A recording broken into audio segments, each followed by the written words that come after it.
Invité du week-end, bienvenue sur ce plateau. C'est un réel plaisir de vous savoir nombreux à attendre cette émission. J'ai le plaisir de vous annoncer que sur ce plateau et à travers cette édition, je vais recevoir l'ancien directeur général de l'ICSN, Monsieur Olivier Mouchédé. Bonjour Olivier. Oui, bonjour Alfredo. Vous allez bien? Oui, ça va, merci, très bien. En 13 mois à la 13 mois. tête de l'ICSN, Ouais. comment ça a été l'expérience?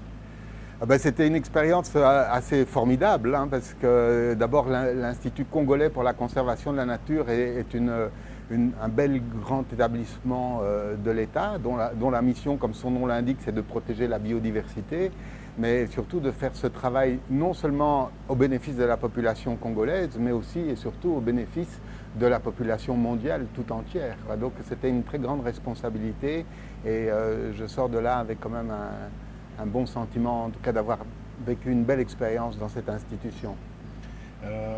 Conserver, c'est aussi non seulement la biodiversité, mais c'est aussi gérer les humains. Gérer les humains renvoie à la gestion des humeurs. Bref, c'est une complexité de gestion. Ça a été facile pour vous quand même? On ne peut pas dire qu'une telle expérience soit facile. C'est une expérience de vie, hein, avec ses difficultés et ses bonheurs. Alors c'est vrai, on a eu quelques rebondissements. D'ailleurs, la preuve, c'est qu'on m'a remercié. Donc c'est l'illustration quand même d'un certain nombre de difficultés, de divergences de points de vue. Mais c'est la vie, c'est comme ça. Donc il faut aller de l'avant. Et il faut surtout se rappeler que l'Institut congolais pour la conservation de la nature gère un territoire d'à peu près 13,5% du territoire national, avec toute la biodiversité que nous connaissons, les forêts, les éléphants, les girafes, les crocodiles, etc. Mais surtout, et ça c'est le plus important, avec un impact direct sur près de 30 millions de Congolais qui vivent en milieu rural, quoi, hein. Donc c'est une vraie grande belle expérience. Et ce que je retire, c'est surtout le contact avec les écogardes dans les aires protégées, avec les populations locales, avec mes collègues, chefs coutumiers aussi, qui m'ont toujours très très bien accueilli aux quatre coins du pays. C'était une belle grande expérience, quoi, et qui mérite qu'on s'en occupe sérieusement. Ah, super. Mais aujourd'hui, je n'ai pas vu... le chef coutumier est parti, il a laissé le pouvoir. Écoutez, je préférais notre discussion aujourd'hui à visage découvert. Hein. On ne va pas se cacher. Et donc, mais mes chapeaux sont là avec les plumes, c'est très important. Alors nous en rions là maintenant, mais c'est une occasion pour moi de dire quand même que là aujourd'hui le peuple téké souffre parce que nous avons très malheureusement un conflit interethnique entre nos frères Bayaka, et je le déplore. J'ai des membres de mon propre clan coutumier qui ont été massacrés dans certains villages que je connais. Le chef coutumier de Fadiaka, on lui a coupé la tête dans son carré de chef, et c'est un ami personnel. On a travaillé ensemble avec ces gens-là, donc je suis personnellement très touché. Et c'était ici l'occasion de rappeler à notre mémoire que ces conflits interethniques vont vraiment dans le sens inverse du développement, dans le sens inverse de la conservation. Et très certainement, je vais maintenant tout de suite consacrer une partie de mon temps à aller sur place là-bas pour voir comment ça se passe avec nos amis et nos frères. Alors, en termes de bilan, 13 mois après, quel bilan dressez-vous de votre gestion de l'ICSN? Écoutez, quand on est arrivé en août 2021 dans le poste de pilotage de l'ICSN, avant d'entamer un décollage, il a d'abord fallu faire un état des lieux, hein. La première chose, c'est qu'on n'a pas trouvé une ligne de comptabilité. Donc sur le plan financier, l'Institut était dans une situation déplorable parce que plusieurs années de mauvaise gestion se sont cumulées. D'ailleurs, c'est la raison pour laquelle on est venu me chercher. Il y avait une préoccupation majeure de nos autorités dirigeantes sur cette institution. Et donc, ça a été la première chose, hein. On a produit au début de l'année 2022 un très important rapport d'audit que nous avons évidemment laissé à nos successeurs dans la remise reprise. Et à partir de cette observation-là, on a commencé alors à construire un nouvel édifice. Et sur le plan des résultats financiers, ce que je puis dire, c'est que la première chose et qui était très importante pour nous, c'était de nous assurer que le personnel de l'ICSN soit correctement payé. Et donc nous avons fait des efforts pour permettre de remettre la machine de paiement budgétaire en route. Et je pense que vous en avez été témoin, mais ces dernières semaines, ces derniers mois, les agents de l'ICCN ont été correctement payés avec des réajustements sur plusieurs mois, voire même plusieurs années de retard. Okay. Donc c'est extrêmement important. Ça a fonctionné sur nos fonds propres sans qu'on soit obligé d'aller chercher de l'argent à l'extérieur, simplement en utilisant les ressources de l'État congolais. Donc on est quand même très très fiers de cette performance. Ce n'est pas tous les jours qu'on réussit un coup pareil. Et en plus de ça, dans les relations avec nos partenaires étrangers, là aussi il y a eu des améliorations, notamment dans le paiement des primes, puisque il y a des primes qui viennent en complément du salaire de l'État, qui sont assez significatives. Et là aussi, nous avons pu redresser des situations qui étaient un peu en dormance, si je puis dire. Donc ça, c'est extrêmement important. Malheureusement, sur 13 mois, on n'a pas eu suffisamment de temps, pour développer les recettes. Parce qu'on a, d'entrée de jeu, on a mis en place un plan stratégique basé sur 4 pistes de recettes possibles à l'ICCN, c'est-à-dire toutes les activités agroforestières avec les communautés locales en périphérie de nos aires protégées. Évidemment, la production et la distribution de l'énergie. Alors, nous avons déjà quelques expériences qui étaient là avant qu'on arrive, mais qu'on a pu mieux connaître, mieux comprendre, de façon à répliquer les modèles. Et nous laissons derrière nous le projet du barrage de Sombwe, promu par la société Kipai, qui devrait produire 160 MW d'électricité d'ici 2 ans ou 3 ans dans le Haut-Katanga. Donc extrêmement important, et ça a été inscrit très clairement dans nos priorités. Je veux citer aussi le projet de centrale solaire sur Faradje, donc vraiment de l'autre côté du pays, sur la frontière avec le Soudan du Sud. Là aussi, ça a donné des premiers résultats. Et ces exemples, ces modèles, notre souhait, c'est évidemment de les répliquer. Alors malheureusement, là maintenant, l'aventure s'arrête, donc la responsabilité est maintenant sur nos successeurs. Le troisième pilier pour générer des revenus, c'est l'écotourisme. Alors là aussi, des démarches ont commencé. On avait évidemment une excellente coopération avec le ministère du Tourisme, que je salue et que je remercie au passage, parce que c'est grâce au ministre du Tourisme qu'on m'a sorti de ma forêt. Donc il convient ici de le rappeler et de le souligner. Et donc, avec les possibilités touristiques, là aussi, il y a de très très belles perspectives et quelques chantiers étaient déjà en cours. Donc maintenant, je passe le témoin à la succession. Et le quatrième et dernier pilier, et comme vous le savez, qui me tient très à cœur, c'est la finance climat et carbone. Et là aussi, on était allé très très loin. Malheureusement, on nous coupe la piste ou l'élan un peu trop tôt. Mais j'ai bon espoir que, compte tenu de l'état d'avancement qu'on a donné à un certain nombre de contacts, on va pouvoir performer là-dessus à relativement brève échéance. D'autant plus, et vous le savez bien, mon cher Alfredo, que d'ici quelques semaines, ça va être la COP27 à Sharm el-Sheikh en Égypte. Et donc la RDC aura un rôle clé à jouer sur cette perspective. Donc voilà, malheureusement, je ne peux pas encore vous donner des bilans financiers lourds là-dessus parce que c'est trop tôt. Ou trop tard, je ne sais pas. Ah, mais c'est super intéressant. Mais alors, j'ai une petite question de curiosité. Vous êtes parti. Est-ce que vous regrettez d'être parti si tôt? Écoutez, on ne regrette pas d'avoir vécu une telle expérience. C'est une expérience humaine. J'ai beaucoup appris là-dessus, dans les contacts avec les gens, dans la machine politique congolaise aussi, qui a cette spécificité, qui a son ambiance, qui a son rythme. Donc vraiment, j'ai beaucoup appris. À la base, moi, je suis d'abord un technicien. Je ne suis pas un politique, donc j'ai dû m'adapter en connaissant. On a eu beaucoup d'échanges, donc certainement pas de regrets. Moi, j'aime toujours dire qu'à toute chose, malheur est bon. Si une expérience a été vécue, avec tous ces enseignements, sachons en tirer ces enseignements, les comprendre et les exploiter pour la suite des opérations. Parce que vous le dites bien, donc c'est à la fois un poste technique et politique aussi. Vous avez été un très bon technicien, on vous a vu à l'œuvre, mais vous n'avez pas été peut-être un très bon politique. Pensez-vous, cette fois-ci, vous lancer dans une politique active pour avoir les béquilles et puis rebondir par la suite? I don't know. je ne sais pas en fait parce que c'est tentant,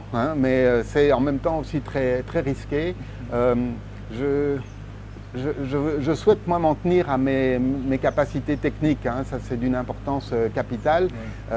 Bon, je suis un citoyen congolais et je mets mon savoir-faire, mes réseaux à la disposition du pays, de la patrie. Quand on donne pour la patrie, on ne compte pas, hein, mon cher Alfredo. Et donc c'est ça qui m'anime au plus profond de moi-même. C'est quand même aussi l'occasion ici, parce que je viens de saluer le ministre du Tourisme et de saluer quand même la vice-premier ministre, Madame Bazaïba, parce que c'est elle aussi qui s'est battue pour me permettre d'avoir cette fonction et de l'occuper à ses côtés pendant presque 13 mois. Bon, maintenant d'autres options ont été prises, c'est normal, c'est ça la machine politique de l'État congolais, quoi. Et donc, moi je n'ai pas à émettre de quelconque commentaire là-dessus. Et quant à ma position personnelle, donc, je vais d'abord commencer par prendre des vacances, hein, parce que là, ça fait grosso modo 2 ans que j'ai eu la tête plongée dans le guidon. Et donc, j'ai quand même aussi une famille avec des enfants quelque part dans le monde que je vais quand même essayer d'aller revoir et passer du temps avec eux. Comme je viens de le dire il y a 2 minutes, passer du temps aussi avec mes frères Bateke sur le plateau, parce que la situation est très préoccupante là-bas. Et justement, comme nous parlons bilan ici, c'est l'occasion pour moi de souligner que nous laissons derrière nous 5 gros dossiers pour l'ICCN qui ont été des projets donc, qui ont été mis au CAFI, donc le Central Africa Forest Initiative, donc l'initiative pour les forêts d'Afrique centrale. Hein, c'est un gros fonds international dont le chef de l'État a signé la lettre d'intention récemment avec Madame Bazaïba d'ailleurs. Et donc cette machine s'est mise en route et l'ICCN est très bien positionnée. Vous avez intégré quelques projets dedans? 5. Wow. 5, ouais, 5. Ce sont lesquels? Alors il y a un grand projet avec le UNCDF, donc l'Agence des Nations Unies pour le fonds du capital de développement, hein, United Nations Capital Development Fund, un gros projet de plus de 100 millions de dollars a été introduit avec des perspectives justement de créer des fonds d'investissement pour les petits projets en milieu rural. Un très beau projet sur le plateau des Bateke, hein, le corridor écologique des Bateke, donc je parle déjà depuis plusieurs années, avant même d'arriver à l'ICCN, mais je pense que compte tenu du réveil maintenant du domaine de Bombolumene, il y a là une très belle perspective. Nous avons rentré aussi un projet avec le zoo d'Anvers sur le Bawele, hein, pour redynamiser la situation autour de Bouta, très très intéressant aussi avec des implications du secteur privé. Et alors un très beau projet plus global, plus structurant avec l'UNESCO. Okay. Donc voilà, ça c'est laissé dans le capital de l'ICCN et c'est les successeurs. Et ce sont des projets que vous-même vous avez écrits et introduits ou bien vous les avez trouvés, voilà, vous les avez quand même... Le seul que moi j'ai apporté, c'est le corridor écologique des Bateke, parce qu'on avait déjà travaillé là-dessus avant, mais d'autres équipes sont venues nous renforcer. Hein, et nous avons été, avec l'équipe que j'ai constituée, nous avons été capables de chercher d'autres ressources et qui sont venus se compléter, se greffer sur notre équipe, parce que c'est un boulot énorme de faire ça. Hein, c'est un vrai gros travail, et donc les ressources internes de l'ICCN n'auraient pas permis de terminer un si gros travail en si peu de temps. Donc nous avons été obligé d'aller chercher des ressources ailleurs, mais ça a super bien marché. Hein. Pendant justement le mois de juillet et le mois d'août, j'ai eu une trentaine de personnes qui travaillaient dans des endroits différents, mais tous les dossiers ont été rendus à temps et ça fait partie des dossiers qu'on a remis dans la remise reprise. Quoi. Ah, super. Alors, je voudrais quand même savoir qu'est-ce qui vous a marqué lors de votre passage en bien et qu'est-ce qui vous a marqué en mal? M'obliger à émettre des jugements de valeur, c'est un peu compliqué, mon cher. Hein, mais écoute, encore une fois, la partie vraiment positive qui me touche beaucoup, c'est ce paradigme de la relation entre l'homme et la nature. Et ça, je trouve que malheureusement, on n'en parle pas assez. C'est un aspect des choses qui nous tient très fort quand on est à la tête d'une institution comme l'ICCN. Parce que, comme je l'ai dit tout à l'heure, le grand territoire que nous avons à gérer au sein de l'ICCN, ça touche directement 30 millions de Congolais. C'est énorme, quoi. Hein. Donc, des femmes, des enfants. Moi, j'ai été très, très marqué par la pauvreté des gens en milieu rural quand on va à Salonga ou même quand on va sur Virunga ou Garamba ou même dans le sud.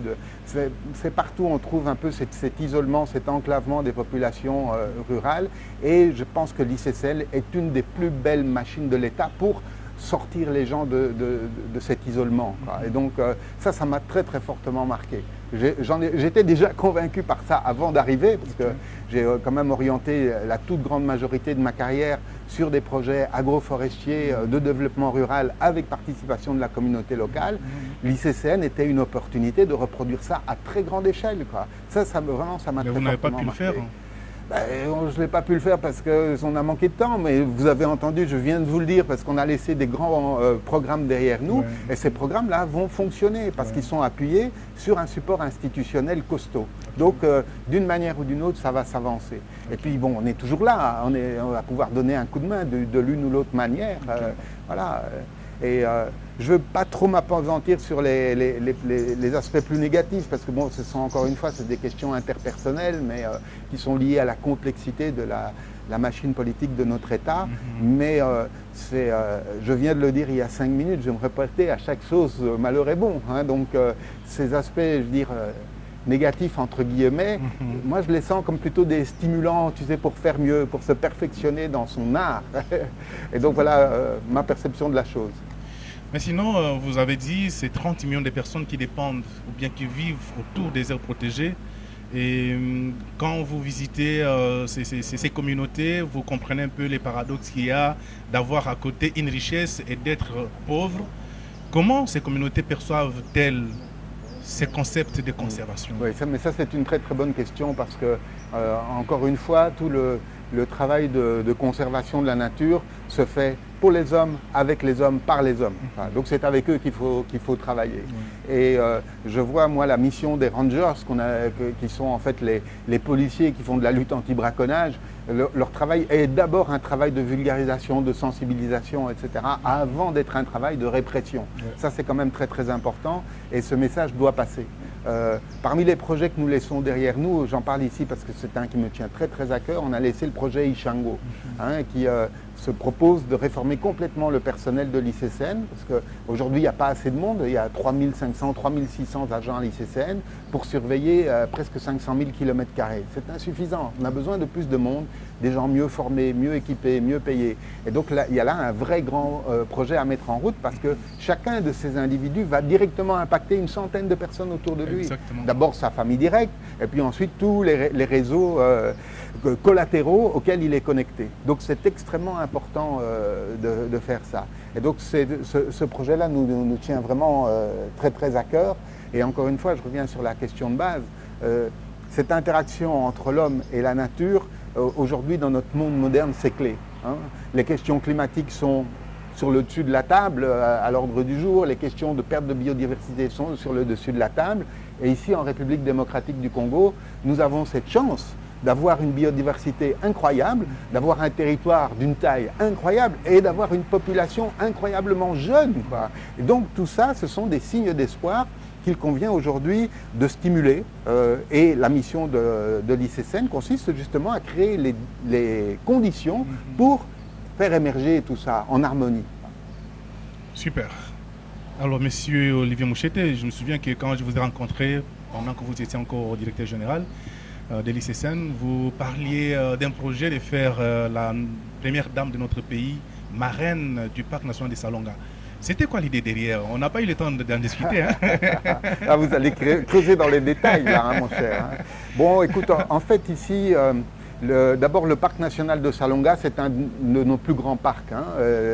La plus grande superficie, c'est le domaine de chasse et réserve de Biliwele, sur la frontière avec le Centrafrique. Oui. Mais le plus grand parc national, c'est celui de la Salonga, qui est en plein au milieu du pays. Oui. Et donc, parmi les engagements que j'ai pris au nom de l'ICCN, on a signé un accord de partenariat public-privé en cogestion avec le Fonds mondial pour la nature, le WWF. Oui. Et donc, il y a une nouvelle dynamique qui est en train de se mettre en route.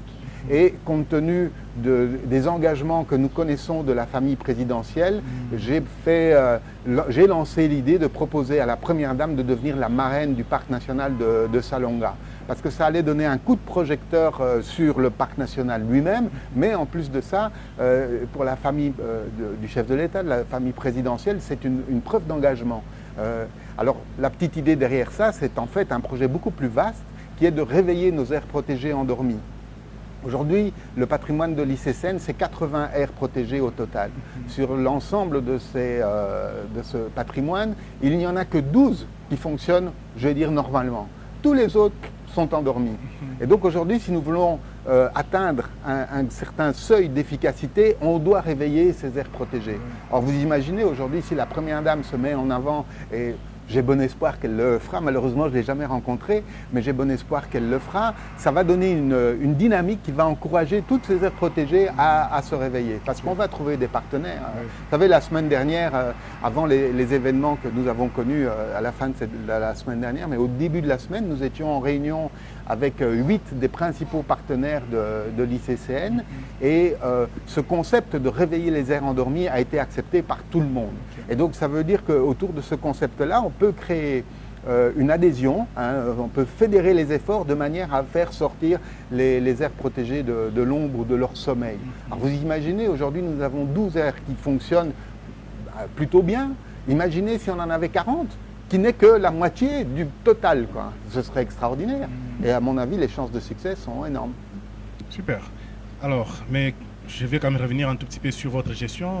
Elle a été quand même marquée par des incidents, notamment avec les agents, avec votre adjoint. Qu'est-ce qui n'a pas marché? Oui. Ben bon, encore une fois, excellente question, parce qu'il ne faudrait pas qu'on se retrouve avec un arbre qui cache la forêt. Voilà. Hein. Et donc, comme je le disais Et surtout, tout à vous l'heure... aviez gardé silence pendant tout ce temps, vous n'avez pas voulu communiquer. Oui, parce que bon, il n'y avait pas forcément de raison. Tu sais, le linchal se règle en famille, Ouais. et à mon avis, on aurait plutôt dû opter pour cette option-là que de rentrer dans comment je vais dire, des déballages publics qui finalement n'ont pas beaucoup de bénéfices pour personne, parce que la toute grande majorité du personnel de l'ICCN ne se trouve pas à Kinshasa-Gombe. Hein, ça se trouve à l'intérieur du pays. Dans les turbulences que vous expliquez ici, il s'agit de quelques dizaines de personnes ici à Gombe, mais pas du tout de l'ensemble. Allez poser les questions à Garamba, ou Pemba, ou à Kaouzi-Biega, vous aurez des réponses tout à fait différentes de celles que nous avons ici à Kinshasa. Et donc, encore une fois, je l'ai dit tout à l'heure, ça fait partie du travail, du métier. Je pense qu'on aurait pu gérer ça différemment et, comme je dis, nous arranger en famille plutôt que d'aller rendre public. Et puis, il y a autre chose qu'il faut bien dire aussi, c'est que il y a une nostalgie qui est restée de l'ancienne équipe. Hein, donc, et cette nostalgie-là, elle s'exprime très fort ici à Kinshasa-Gombe. Hein, par contre, à l'intérieur du pays, ce n'est pas du tout la même situation. Et si vous voulez, c'est le bruit de Kinshasa qui a finalement provoqué la situation dans laquelle nous nous trouvons maintenant. Mais encore une fois, moi j'ai tellement d'espoir dans toute la grande masse de nos rangers, de toute la grande masse de nos administrateurs, de nos chercheurs qui travaillent autour de l'ICCN que l'institution va se maintenir et va aller de l'avant. Donc la page direction générale Moucheté est tournée maintenant. Bonne chance à l'équipe. Mais si cette page se retourne encore en votre faveur, allez-vous prendre la main? Vous avez lu ça dans quel journal? Bon, je pose la question. Tout est possible. C'est-à-dire, demain, voilà, M. Moucheté revient parce qu'on a besoin de toi, revient à l'ICCN. Est-ce que vous êtes prêt à prendre la main? Encore une fois, j'insiste, nous sommes des citoyens congolais et notre engagement, notre motivation est au service de l'État. Hein, quelle que soit la place, quel que soit le rôle, etc. Nous sommes des militants, des combattants aujourd'hui de la conservation de la nature. Il faut le faire savoir. Et quelle que soit la mission, on est là pour travailler. Quoi. Ça, c'est sûr et certain. Par rapport à ça, je n'ai pas du tout d'objection. Super. Alors, finance, climat, carbone, ça c'est la matière que vous comprenez bien, que vous maîtrisez très bien. Vous baignez dedans. Quelles peuvent être aujourd'hui les perspectives pour la RDC et les enjeux aussi sur cette matière? Ok, merci. Comme je l'expliquais tout à l'heure, en fait, la finance climat-carbone est le pilier 3.4 de notre stratégie, la stratégie qu'on a proposée l'année dernière. Alors, est-ce que maintenant la nouvelle équipe va décider de le maintenir? Je ne sais pas. Mais une chose est sûre, hein, c'est que d'abord, en termes d'expérience, je vais dire, de finance climat-carbone, je voudrais rappeler que le puits de carbone Ibi-Bateke, jusqu'à présent, est le seul projet en République démocratique du Congo qui a été effectivement inscrit à la Convention cadre des Nations Unies pour le changement climatique. Vous pouvez aller vérifier sur le site des Nations Unies, c'est le projet numéro 4176, 4176, et vous allez trouver toute la documentation relative à ce projet. Il a généré effectivement 43 766 tonnes de CO2 qui ont été payées à 4 $ la tonne. Donc vous aurez fait le calcul, on parle de même pas 200 000 $ pour un projet qui a coûté 3,5 millions. Donc la finance carbone ne m'a pas vraiment enrichi. Mais par contre, elle nous a fait attraper un savoir-faire, une connaissance qui est unique. Des projets comme ça, en Afrique, il y en a 22 et dans le monde, il y en a 60. Okay. Donc c'est pas énorme. Or cette expertise-là, nous l'avons. Et encore une fois, grâce à un appareil comme l'Institut congolais de conservation de la nature, il est possible de répliquer ce genre d'expérience à des très grandes échelles. Et en travaillant sur les 2 axes qui sont prévus par notre contribution déterminée au niveau national, c'est-à-dire les projets d'adaptation et les projets d'atténuation. Atténuation, ça signifie qu'on va réduire nos émissions, ça c'est la destruction des forêts, etc. Et l'adaptation, ça veut dire que nous mettons les communautés locales dans des schémas de développement qui justement ne vont pas provoquer des émissions. Et aujourd'hui, ces efforts-là sont récompensés par le marché du carbone. Alors, mais qui ne paie pas cher. Excusez-moi de me répéter, mais on peut s'arranger, mon cher. Non, excusez-moi de me répéter, mais encore une fois, l'Institut congolais de conservation de la nature, c'est sa mission de faire ce travail d'adaptation et ce travail d'atténuation par la loi 14003 de la conservation de la nature. Donc nous avons, nous, Congolais, entre nos mains, l'appareil idéal pour faire ça. Et si une institution comme l'ICCN se met au travail là-dessus, évidemment sous la tutelle de nos chers ministères, environnement, tourisme, défense nationale, on est capable de constituer une bourse de carbone congolaise, avec des quantités qui seront phénoménales et qui vont nous permettre d'occuper des positions dans des marchés internationaux dans lesquels nous serons alors en mesure de négocier le prix. Aujourd'hui, nous ne pouvons pas négocier le prix parce que chacun travaille dans son coin, de manière dispersée. Et alors, au lieu de faire un travail en gros, vous faites du travail de détail. Alors évidemment, vous touchez beaucoup moins d'argent. Et donc en regroupant tout ça, en créant une bourse carbone congolaise ou une bourse carbone du bassin du Congo, on pourrait adopter des positions beaucoup plus intéressantes. Mais est-ce possible? Parce qu'au regard de ce qui se passe ailleurs, quand je vois par exemple les Gabon, qui est déjà très avancé dans ce genre de négociations, est-ce que la RDC a l'opportunité aujourd'hui de se concurrencer à un pays comme les Gabon? Oui, mais sans aucun doute. Et en plus de ça, on n'est pas vraiment des concurrents. On est plutôt des partenaires qui travaillons dans le même sens. Mais la question que vous posez là, encore une fois, c'est ça la mission politique. Parce que sur le plan technique, moi je vais dire quasiment tous les éléments sont réunis maintenant. Et donc, il faut à un moment que la politique et la technique se rejoignent pour faire action commune. Et on est engagé déjà dans ce processus. Donc, je vous envoie vers mes collègues du ministère de l'Environnement qui travaillent là-dessus. Et d'ailleurs, nous avons une excellente relation avec eux sur ces sujets. Et donc, ça, inévitablement, on va continuer à travailler là-dessus. Et encore une fois, les rencontres qui sont à l'agenda de la fin de l'année sont une très très belle opportunité pour nous. Ici, sans dévoiler des secrets d'État, je peux vous dire que ce que je vous annonce ici, c'est déjà dans un pipeline de discussion depuis plusieurs mois en arrière. Et petit à petit, nous arrivons proche du moment de la concrétisation. Alors, Monsieur Olivier Moucheté, je pense que nous sommes en train déjà d'étendre vers la fin. Voilà que vous avez tourné la page ICCN. Bon, c'est vous qui l'avez dit. La page ICCN est tournée. Vous avez quand même du temps pour Ibi Bateke, vous avez le temps pour les chefs coutumiers, vous avez le temps également pour votre famille. Alors, je voudrais savoir quand même, qu'est-ce que vous projetez dans les 2 ans qui viennent? Ah, vous êtes méchant, vous, avec vos questions. Moi, ce que je pense, comme je l'ai dit tout à l'heure, je me répète un petit peu, mais d'abord, on reste à disposition. Vous savez, après une expérience comme celle que nous avons vécue ici, c'est quand même beaucoup d'informations, beaucoup de contacts, beaucoup de réseaux. Nous avons des opportunités qui s'ouvrent avec nous. Je pense que c'est nécessaire, en tout cas à court terme, de prendre un petit peu de recul, de laisser tomber un peu la pression de la turbulence à travers laquelle nous venons de passer ici. Mes contacts individuels avec les différentes personnes sont restés d'excellente qualité, aussi bien dans le monde politique que technique, évidemment. Grosso modo, je suis fâché avec personne, donc je pense qu'on peut avancer en toute sérénité. Moi, j'attends beaucoup quand même de notre COP27 sur la fin de l'année. Vous savez, la COP27 est relatif au climat. Vous y serez quand même? Non, je n'irai pas à Sharm el-Sheikh. La COP27 est relative au climat, mais nous avons aussi la COP15 pour la biodiversité, nous avons aussi la COP19 pour le CITES. Et donc la RDC va avoir l'occasion de faire parler d'elle sur plusieurs événements internationaux qui de près ou de loin se rapportent à la problématique climat et biodiversité. Exactement. Donc c'est quand même pas mal. Comme je le disais tout à l'heure, on se tient à disposition. Il y a quand même quelques grands projets qui ont été mis dans le pipeline et sur lesquels je pense moi-même, et mon équipe et moi-même, on maîtrise un certain savoir-faire, donc on pourra y arriver. Donc voilà, on va préparer gentiment l'avenir. Très bien.